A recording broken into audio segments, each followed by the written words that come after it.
Ju si udhëheqësi i Spitalit Ushtarak, me që nga me profesion jeni doktor, ju keni qenë udhëheqësi i Spitalit Ushtarak në Semetisht. Keni pas edhe momente sfiduese të vështira. A mund t'i bëjsh publike disa prej atyre momenteve? Gjithçka në fillim ka qenë sfiduese.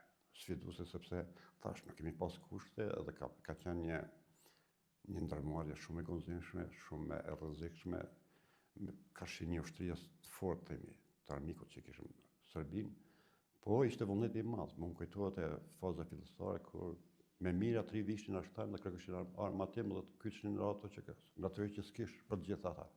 Pastaj një numër i madh i tyre morën rrugën për Shqipëri të armatosën. Kurse unë u ballafaqova me organizimin e Spitalit Ushtarak në Semetisht, duke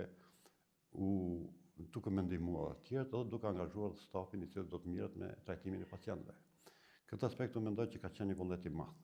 Jo vetëm atëherë, por edhe para se me dalë në luftë, unë sekretari i Komisionit për Shëndetësi të LDK-s i kam ftuar të gjithë mjekët e Tharandas në mënyrë që të organizohemi për fazën që po vjen, për fazën e luftës.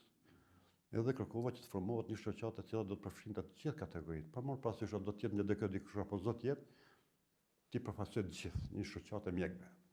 Dhe pa një pa dy të gjithë mjekët e atëhershëm të komunës së Tharandas thanë që jo, shumë të mirë jeni ju Komisioni i LDK-s për Shëndetësi, ju përpara në mbrapa juaj jemi.